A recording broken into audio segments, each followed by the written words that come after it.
Hello दोस्तों, आज हम बात करेंगे हर्षद मेहता के बारे में, जो स्टॉक मार्केट के सबसे बड़े स्कैम के नाम से जाने जाते हैं।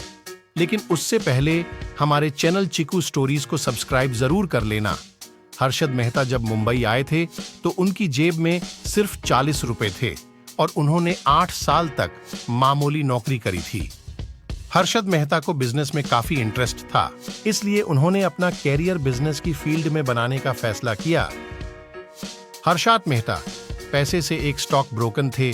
कुछ समय बाद उनको न्यू इंडिया इंश्योरेंस कंपनी में काम करने का मौका मिला। यहाँ हर्षद ने स्टॉक मार्केट की भरपूर जानकारी ली और बेहद ही कम समय में उन्होंने शेयर मार्केट की बारीकियां समझ ली।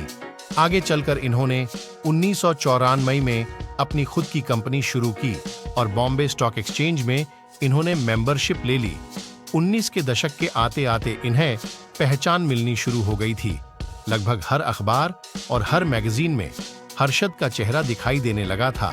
अब बड़े बड़े लोगों के साथ हर्षद का उठना बैठना था। ऐसा माना जा रहा था कि हर्षद मेहता किसी भी शेयर्स को खरीदते तो उसकी कीमत बड़ी तेजी से बढ़ जाती थी। इसी प्रकार हर्षद ने एसईसी के शेयर्स खरीदे। उस समय शेयर्स की कीमत 200 रुपए थी, बाद में सीधा बढ़कर 9,000 रुपए तक चली गई। सभी लोग हर्षद की सफलता से काफी इंप्रेस होते थे। वहीं दूसरी ओर उनकी सफलता का रहस्य भी जानने की कोशिश करते थे और सभी यह सोचकर परेशान थे कि हर्षद ऐसा क्या करते हैं, इनके शेयर्स खरीदने के तुरंत बाद ही इनकी कीमतों में इतना बदलाव आ जाता है। कुछ ही समय बाद टाइम्स ऑफ इंडिया की रिपोर्टर सुचिता दलाल ने इनका भांडा फोड़ ही दिया। इसके बाद इन्होंने दिभूसी जी के साथ मिलकर इस पर द स्कैम किताब भी लिखी थी। हालांकि सुचिता कुछ समय से हर्षद के हर मोमेंट पर नजर रखे हुए थी और धीरे धीरे वो हर्षद के खिलाफ सबूत इकट्ठा कर रही थी। आखिरकार सुचिता को 1992 में सफलता मिल ही गई।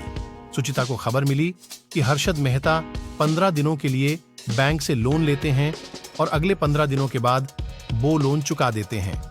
हालांकि हैरानी की बात यह है कि कोई भी बैंक 15 दिनों के लिए लोन देता ही नहीं था।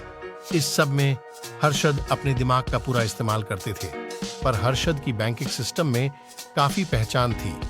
बैंकों को जब भी पैसों की जरूरत होती है तो वो सरकारी बॉन्ड को गिरवी रखकर दूसरे बैंकों से लोन लेते हैं, लेकिन असल में बॉन्ड का लेन देन नहीं होता, सिर्फ एक रसीद से ही काम चल जाता है और ये सब बीच के लोगों के जरिए होता है।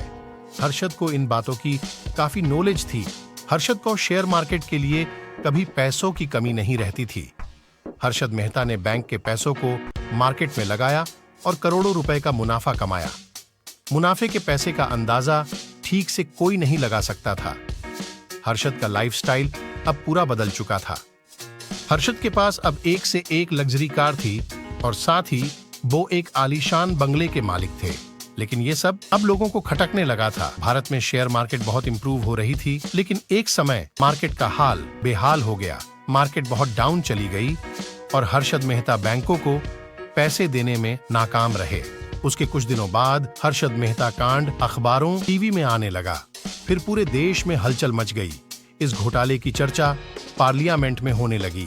फिर इस पूरे मामले की जांच पड़ताल करने के लिए एक टीम बनाई गई। सीबीआई ने इस केस की जांच करते हुए हर्षद मेहता समेत उनके 2 भाइयों को भी गिरफ्तार कर लिया। हर्षद मेहता के खिलाफ 70 से भी ज्यादा केस दर्ज हो चुके थे।